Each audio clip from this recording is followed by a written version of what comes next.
My name is Osaretin Isaac. I am a student of University of Benin. I am 23 years old. I am from a family of 3, myself, my twin sisters, and my mom. I am one of the liberators in Students Against Hunger Challenge, so I'm going to be sharing my hunger story. While growing up as a child, it was not really easy, especially when it was a single parental responsibility, because I grew up not knowing my dad, that is to say, I lost him at a very young age. So at then, all responsibility fell to my mom. She did all she could at that time to see us through primary and secondary school. It was really tough.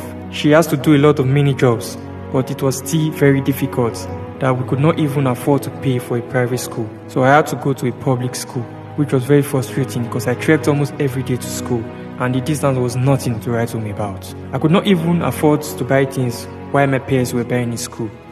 At SS2, I was already thinking like a grown-up man by trying to shoulder some responsibilities. I began doing mini jobs like working as a serviceman for builders and also other weekend jobs just to support myself and relieve my mom of some burdens. So at that time, I was already preparing for my SSC. Finally, I wrote my exams and I was admitted into Uniben. But by then, there was no money to further. Help wasn't coming from anywhere.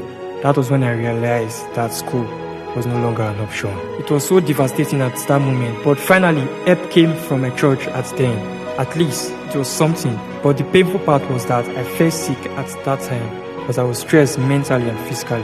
My appearance was nothing good for sight, but I had to spend half of the money given to me for treatment because I was very terrible.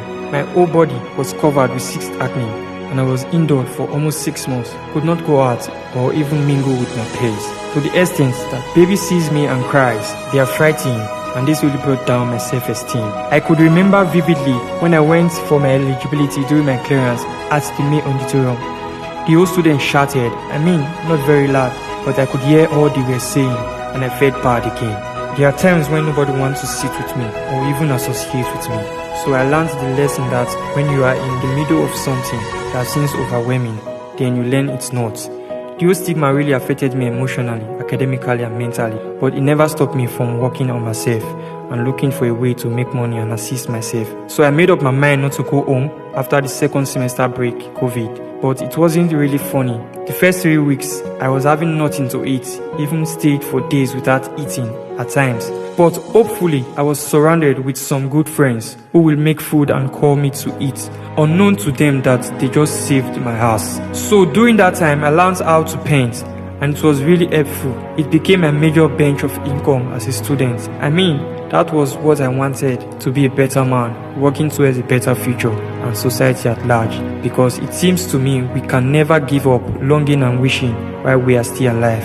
There are certain things we feel to be beautiful and good, and we must hunger for them.